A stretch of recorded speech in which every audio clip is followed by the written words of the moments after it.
when people are training for handstands at home, so self-taught, what are the biggest mistakes that they make? Well, they won't like the answer. People tend to want what they want when they want it. And that's fine if I'm looking for mediocre to average results.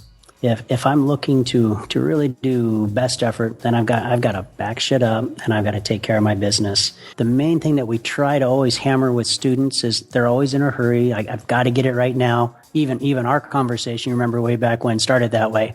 And I was like, dude, this, if you can handle it, we need to change gears here. We need to go slow now in order to go fast later. Well, you said if you want to be a stud later, you have to be a pud now, I think were your words. Yeah, that sounds like a smart ass remark. No, that's a good one. I wrote that down. Unless my sport is just purely lifting, unless I'm a power lifter, unless I'm an Olympic lifter, okay, then maximal strength is not my sole criteria for being successful. In fact, usually the strongest athletes in the weight room are not the best athletes on the field of play. And in fact, I don't know a single exception. What's the word I want? It's not, a lot of people don't care for it because it's not the high intensity, sexy work, but it's that fundamental work that makes the high intensity, sexy work possible later. Well, not only possible, but safer. Tim asked for questions on Twitter. And, what would you like me to ask Coach Sommer? And some of the people came back with, I know someone who's a gymnast and they're just beat the shit. And my answer to that is simple. They weren't my athlete. Mm-hmm. They weren't my athlete. We don't train through pain. As a national team coach for a long time, physical preparation was always our number one priority. We built the physical structure first. But it's kind of silly. We see this a lot with people who are getting into weightlifting. They're CrossFitters, they're Olympic lifting, and they're enthusiastic, they're excited, and they want to get that weight on the bar. And they're trying to build technique with a flawed range of motion, which of course gives them effed up technique, and it doesn't work, and then they get hurt. Whereas in our training program, we need to call everything, you need an optimal surplus. You need an optimal surplus range of mobility, range of motion. You need an optimal surplus of strength. You need an optimal surplus of stability. You need what you need to perform and a little extra for when things go south. Not if things go south, when things go south. And if you're just riding the edge of what you're capable of, and they hope, nothing will go wrong. I hope nothing will go wrong. No, it is going to go wrong. It's absolutely going to go wrong. And so you prepare the body for that ahead of time. So when it does go wrong, it's like, that didn't hurt. I didn't get nothing. Nothing's injured. Moving on, next turn. I'm not a big fan of beginners training to failure simply because their structure isn't mature enough yet to handle it safely. And by mature, I simply mean enough productive, well-structured hours under their belt. So when they come to us, the first thing we like is for them to spend, and is it going to be boring? It is, 210 days. We're talking 6-7 months of dial it back, guys. Dial it back.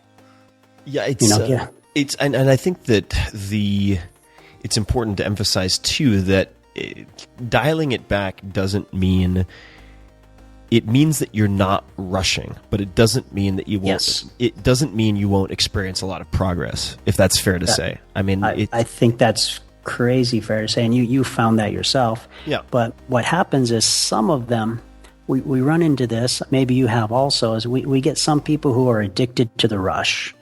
They're addicted to the adrenaline rush. They're addicted to laying there in a pile of sweat.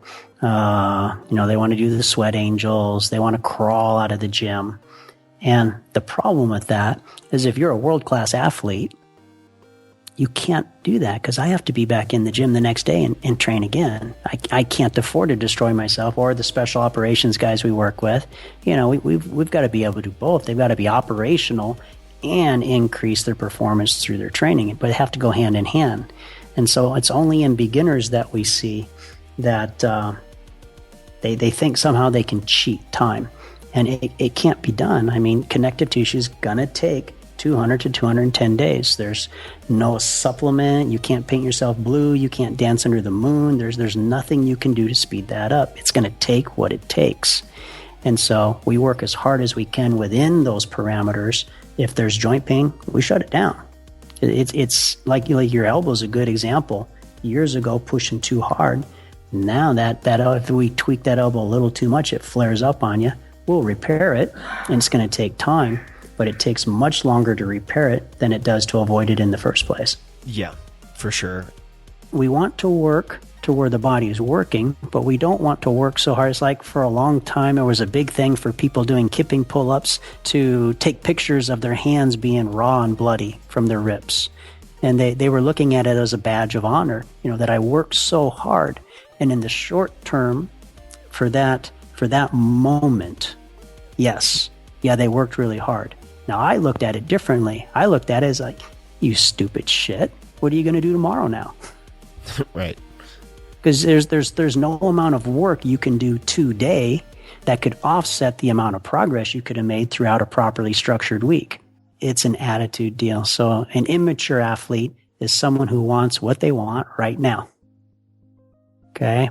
A mature athlete is someone who's willing to do what needs to be done now to get rewarded for it later, the delayed gratification. And it's the mature athlete that in the long run always comes out on top. They're always the ones with the greater longevity and the greater success. The other ones, the immature ones, if they're really talented, they may stay ahead for a while, but eventually you're going to get so dinged and broken and beat up that they have to step aside. And the mature guy, the mature athlete or woman, right? They're just doing their thing day in, day out. It's like writing a book that has 365 pages in it. If I ask you tomorrow, Tim, go home tonight and write me a book with 365 pages, you're like, Chris, you've lost your fucking mind. But if I say, Tim, I want you to write me a single page, every day. In a year, we've got a book with 365 pages. And if you picture that thickness of a novel, that's a lot of pages there. But if I look at that thickness of a single page, it's so thin that it seems negligible, that it doesn't even matter. It's like, why did I bother? Well, it's the consistency that adds up over time. That's where you see these great athletes. Got to understand, you see a world-class athlete that did not start training yesterday.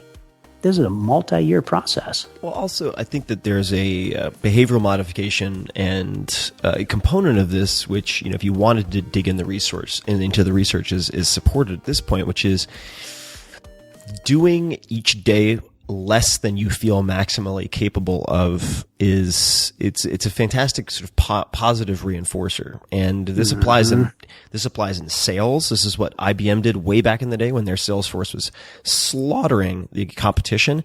They had the lowest quotas in the industry because they wanted their salespeople to be unintimidated to pick up the phone. So we could substitute intimidated to pick up the phone with intimidated to go to the gym or start a session. You could also apply it to writing. Leave a little in the bank, right? Leave a little in the bank. I remember there were two examples offhand as it applies to writing.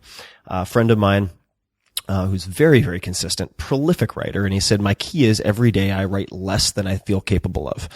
And, a guideline that I was given was 2 crappy pages per day. That's all you have to do. 2 crappy pages. And sometimes you overshoot that and you have a great workout and you're feeling, as you put it, froggy, right? You're feeling fantastic. You're feeling fantastic and you just blow through it and set a bunch of PRs, but you didn't go into the workout with the pressure of having to achieve PRs in every exercise. And, Hemingway, maybe not the best life model, but was a prolific writer, still a stud, yeah. And he would end mid-sentence. He would end still feeling like he had more to say in a specific paragraph or sentence, so that he had a place to pick up the next day. So we want people to go through, when they're in training, to just be super simplistic. We want their training to go through a period of overload, where whatever they're doing is kicking their ass. Okay, it's hard, it's intense. And then without changing reps or sets, right, we want the body then to go into a period of load, where that same amount of work, that same load, same exercise, same reps, same sets feels moderately difficult. So it's feeling easier because the body's gotten stronger. And then where people always cut it short, where they undermine themselves here, is they don't go into underload. So to be super simplistic, underload is where, damn, I'm just not feel like I'm working very hard. You're moving the same weight, you're doing the same reps, you're doing the same sets, right? But you're just cutting it short. What people tend to do is they want to ride that razor's edge.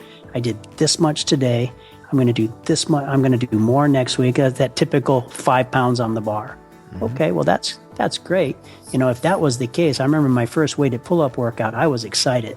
Way back when I was a teenager. I came home, I did my 5 pounds. I pulled out my calendar, did 5 pounds. I'm going to do a pound every week. I said, holy shit, I'm going to be pulling 1,500 pounds in a year, man. I'm world champion. I'm world champion in the making.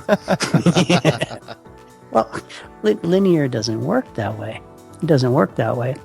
So what happens is that you hit that point of where you're maxed out currently, and then you got to step off, and we got to give the body a chance to accommodate.